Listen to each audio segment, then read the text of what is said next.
When all of our things feel overwhelming, so family, food, emotions. Joan, I feel like you bridged into this question beautifully with what helps you stay in recovery or keep going, even in a small way. Um, yeah, I want to open that conversation up around what helps us stay in recovery or keep going. And there's no step that's too small in this consideration. Help me, Lydia, to know in terms of trying not to trigger people. Yeah.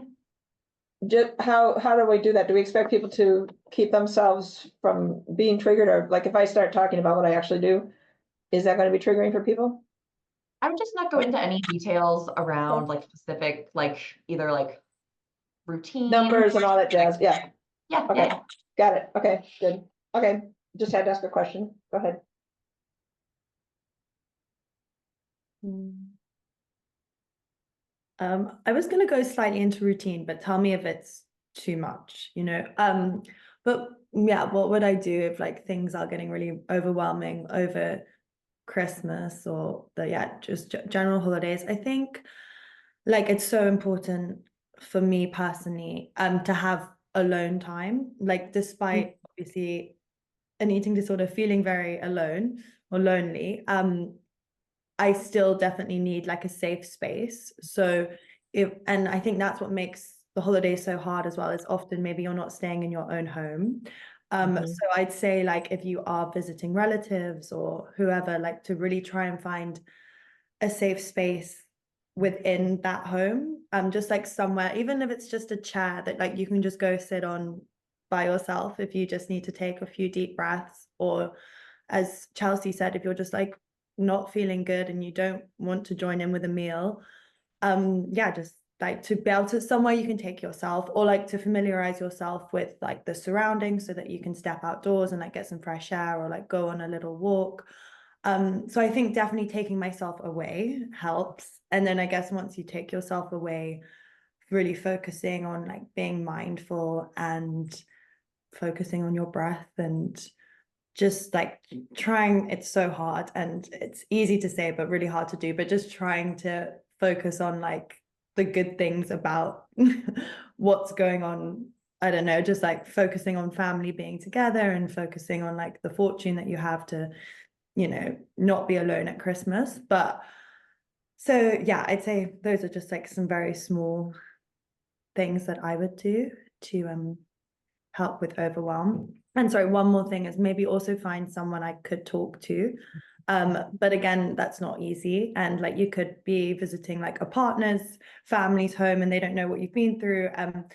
So it is really hard reaching out to someone. But if you can, and if you do have that person that you really trust and who knows your history or who doesn't know your history, but it's just someone who you can make aware that you need to like take time out. I think that just really helps, because I guess a problem shared is a problem halved. So or having someone you can call as well, just like someone on speed dial who you know is going to be there for you. That Gigi, that idea has saved me numbers of times when I know I'm going into a situation that is just going to be very challenging. And I call ahead, I text or call or however I communicate with people. I will try to find one or two people that I'm pretty sure that we actually agree. If I call you, will you please pick up? Yeah, exactly. Even if they don't have anything to say, just like someone to talk to. Yeah, Yeah. that's been a real lifesaver for me. And then you can do whatever you need to do and say whatever you have to say. And they're like, which is terrific. Hear the response.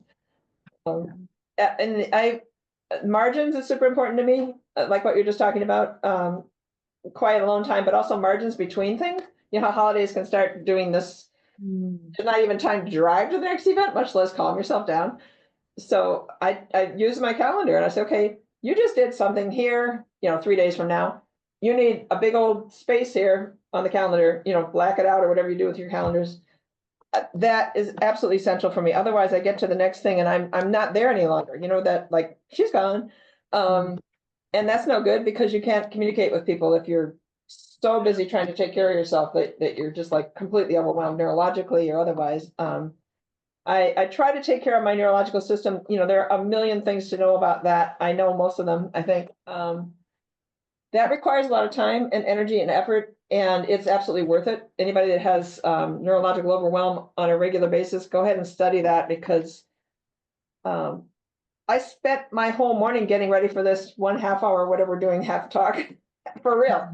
Absolutely 3 hours to do a talk, which is extemporaneous. I didn't even have to do notes. But see, I'm here and I'm present and everything's all quiet and calm, right? Stretching, I swim, there's a lot of proprioceptive, if you know what that word that means. There's a lot of proprioception I have to do to keep myself calm. All that just means is basically smushing your joints, so smashing up against the wall, like, or whatever you have to do to get some information into your joints that says, we're still here, it's all good, we're still here. I'm sure the yoga, which I don't particularly practice, but I'm sure the yoga is doing that. But I don't have the words and terminology for that. So time, breathing, stretching, those are my go-throughs, and margins, very important. Thank you. I'm impressed at how much I resonate and feel really. I thought that I was the only one that creates like margins and alone time and all of that. So perhaps there's something, I don't know, perhaps there's something kind of similar about personalities that end up developing eating disorders, or perhaps this is just something that's really good coping skills for everyone. But what Gigi and Joan just shared is something I actively practice if I'm going into a holiday setting where I have to be around a lot of other people. And I'll just acknowledge, sometimes I upset people doing that. For instance, like staying at my own place, for instance, is something that I will sometimes do to give myself that quiet and alone space. And that's okay. I try to be as honest, like, no, I love you, I care about you, I spend as much time as possible. And you'll get a much better version of me if I have a little quiet space of my own. And kind of holding that with love and care rather than getting into the conflict of it. So I absolutely resonate with that. I think I also want to acknowledge, I've also had holidays where I've been alone, and especially early in my recovery. And I used to get just completely blindsided by how emotional that was. So I think, oh, it's fine, I don't want to do anything with anyone anyway. Or it's, I don't really make it the big thing out of Christmas, or the holidays have never really meant that much. But then the day would come and it was just, I would be on the couch all day, very depressed, a bit lethargic, engaging in behaviors, and just or having panic attacks, like really, I'm talking really, it would blindside me. So I just want to acknowledge that may be something, like there may be others here that have experienced that. And over the years, I mean, this isn't always something you can do when that's your holiday this year and it's coming, is kind of mentally and emotionally, if that was the holiday I was going to have, just trying to prepare myself for that. And that might look like doing some of the things Joan said, of planning a little bit, like putting a little structure in place so that I didn't get blindsided and into a depression and funk and all of that. So it might be going up for a really, this is when I was in a healthier place and could exercise, but a really long hike and just being out in nature and and that kind of thing helped me a lot.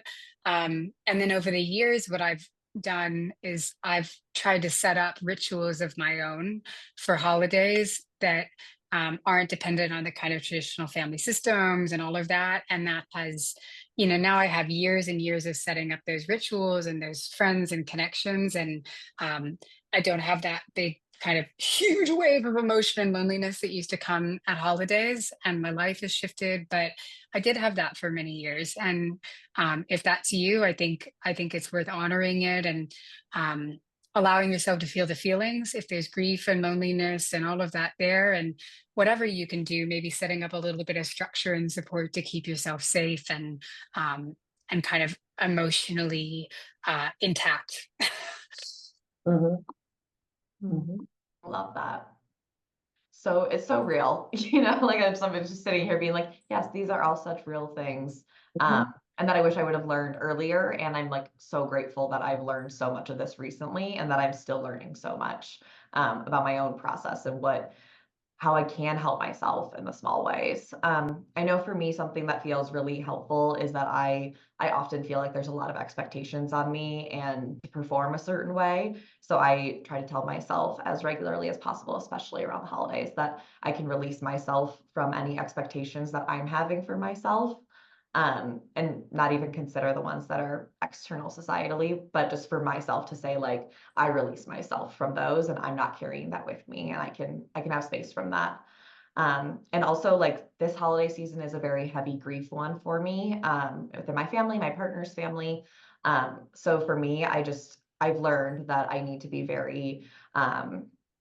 very honest about how I'm feeling with commitments, and to try to do my best to communicate, like, it is not about anyone else externally. I'm doing this to take care of myself, and usually that does mean space. And that I usually need a lot more alone time of just sitting and being able to, like, sit with my feelings and then be able to connect when I'm ready. But trying my best to communicate that, because I think that the grief brings up loneliness. And I want to always make sure that I'm engaging with my loneliness and not pushing it aside into isolation territory, but engaging with the loneliness and saying, like, oh, there you are. Like, of course, that loneliness is coming up. This is a heavy grief season, and recognizing that and honoring it. So a lot of this is like internal dialogues that I have with myself rather than tangible routines. But I try to always make space for that, despite whatever else I'm doing. But the expectations feels like the most helpful for me to remind myself that I can release myself from that, and then to say, like, I'm going to honor my grief however that looks. And sometimes that does look like making myself just as comfortable as possible for that day, and getting in my comfiest jammies, having my favorite candle around, comfort show, comfort blanket, and just saying, like, I can engage with my senses and allow myself to, like, sit with my feelings even if they're super uncomfortable. Yeah, those are my small ways that add up, you know? Lydia, may I, whatever that's called, follow that with something? What you just said about basically honoring the feelings that you're having at the moment, in the moment. Mhm. Something I've discovered about recovery work is that I cannot say on Tuesday at 4 o'clock, I'm going to go process that thing. I can't do that. And so I've learned, if there's a circumstance that creates chaos in me emotionally, if there's any possibility of me stepping back and trying to process it right then, tears and the whole deal, Mhm. that's my chance. Mhm. And it may or may not be possible to do it another time, but I've discovered there's an absolutely amazing opportunity in the moment when it's happening to say, okay, well, this is happening and it feels like this and I feel it here and all the things you need to do. And I just want to put that in there because that particular skill has been really helpful. And knowing, guess what? This is not, you cannot call this back. It's way, way, way too deep inside of you. It's not going to come out unless you really, really push it out by circumstances. So Yeah. there you are. I relate to that very much. Yeah, and just be acknowledging when it comes up, like when those feelings come up, when it comes up, and not saying, like, this is an inopportune time for me to be confronting this. I can't do it. It has to stay until 4 o'clock. It's been really tough, because I think that's another expectation too that I have, is like, no, I'll have the right time to process it. There will be a right time that I can confront this. And that's, I feel like, been a lot of the work too, is saying, like, it is okay to have feelings and to need to process things, and, like, yeah, we can let that be part of our process. Mhm, mhm. I love that.